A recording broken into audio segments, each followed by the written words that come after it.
आं मिजिं बर' नोंथांमोना नायगासिनो मिजिं बर' एमबि चेनेल। थ' लोगोफोर नोंथांमोननो इउटुब चेनेल दोङो नोंथांमोना इउटुब चेनेला दाबो वाच टाइम क्लियार जायाखै 4000 आवर वाच टाइम क्लियार जायाखै साबस्क्राइबार मोनथाराखै रावबो नाया भिउस फैया लाइक फैया कमेन्ट फैया शेयार फैया जेबो फैया बाफरिं थारमाने बरिं ना मावनोनो बालायलांबाय ना होमबा टेनसन लानाङा आं नोंथांमोननो ट्रिक मोनसे लाना फैदों बे ट्रिकखौ नोंथांमोना मोजाङै भिडिअखौ नायबानो जाबाय जोबजासिम नायबानो जाबाय आरो बुजिनो थाखाय एसे सेस्था खालाम प्लिज बुजिनो थाखाय एसे सेस्था खालाम जायखिजाया बुस्थुखौ मावनो थाखाय साक्सेस जानो थाखाय टाइम नांगौ आरो बुजिनांगोन दा नोंथांमोना दा बेखौ भिडिअखौ नायनानै स्किप खालामना नायगोन नायनानै बे भिडिअखौ नोंसोर जि ट्रिक थिनदों बेखौल' खोनासंनानै बुजियाफ्रामा नोंथांमोना एप्लाइ खालामगोन उनाव जायाबा नोंथांमोना आंखौसो गाज्रि मोनगोन आंखौसो कमेन्टआव फैना बुंगोन फेक माबा बेफोरबायसा नङा नोंथांमोना भिडिअखौ अननानै जोबजासे नाय आरो लाइक कमेन्ट शेयार खालामनो दाबाव आरो साबस्क्राइब खालामना ला आरो अल नटिफिकेसन अलाव सिलेक्ट खालामना ला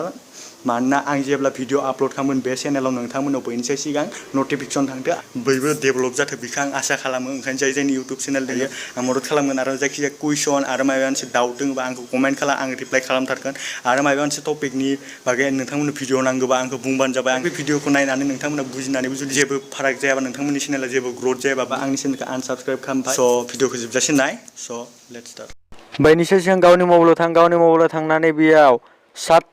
साट होननानै बेखौ एप्सखौ डाउनलड खालामना ला ओमफ्राय बेखौ अपेन खालाम बेखौ अबेयाव मोनगोन आं नोंथांमोननो लिंकआव होगोन डिसक्रिपसनाव लिंकआव होगोन बेयाव थांना डाउनलड खालामबानो जाबाय नाबा प्ले स्ट'राव थांना डाउनलड खालामनांगोन बेयाव पारमिसन होयो allowed Pixar media record video record बेफोरबायसा बेयाव पारमिसन होनो हाबानो जाबाय एलाउ खालामजोबना हो सब ओमफ्राय बेयाव नोंथांमोना कान्ट्रिज सब हादरनि मोनगोन ओमफ्राय पार्सनेल सार्ट खालामनाय इन्डिया इउरप इन्डिस्ट' नेपाल माबायाव नोंथांमोना मोनसे बहुत मोजां खामानि इयाव थारमाने मोनसे बहुत मोजां मोनदों बेयाव पासपर्ट नाङा जेबो जिमेल नाङा खालि चेनेलनि लिंकखौ होबानो बेयाव आरामसे लगिन जाबाय आरो ना बेयाव जेबो हेकनि टेनसन गैया बिन्दास फ्रि आरो बेयाव मोनसे मोजां मोनबावदों आं बेयाव नै ग्रुप दोङो India Pakistan Europe America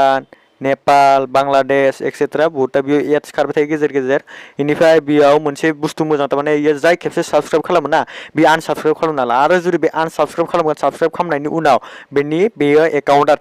सार्टटिउबनि एकाउन्टआ block जागोन मिथिबाय आरो जिखिनि बे सार्टटिउबनिफ्राय साबस्क्राइब मोन्दोंमोन बियो साबस्क्राइबआ आनकाउन्ट जागोन आरो साबस्क्राइबखौ आनसाबस्क्राइब जाफिनजोबगोन मानोना होमबानिया जाय मिथिखागौ बियो बिदि भुल मालाबाबो मावनाय नङा मानोना गावनि साबस्क्राइबखौ मालाबाबो खमायनाय नङा स' इयाफोर बहुतटा ग्रुप दोङो नै दा आं जेरै लिरना हरबाय साब माने बेयाव SMS हरगोन बिसोरबो लिंक हरगोन नोंथांमोना लिंक हरनांगोन लिंक दोङो गेलारि सिस्टेमाव थुबानो जाबाय ओमफ्राय बेयाव लिंक दोङो साट रुम बायदि बहुतटा माबा दोङो साट रुम एप्स मोनसे डाउनलड खालामनो हायो आरो नोंथांमोना फट'बो हरनो हायो स्क्रिनशट खालामनानै सोरबा प्रुफ बिबा स्क्रिनशट हरनोबा आरामसे स्क्रिनशट हरबानो जाबाय आरो ना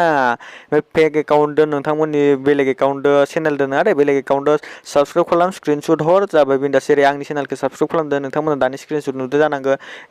आरो आसा खालामो आंनि भिडिअखौ मोजां मोनो जानांगौ आरो नोंथांमोनाव बे भिडिअखौ नायनानै जुदि हेफाजाब जायोबा चेनेल ग्रथ खालामनायाव हेफाजाब जायोबा आंखौ लाइक खालामबानो जाबाय स' थेंक्स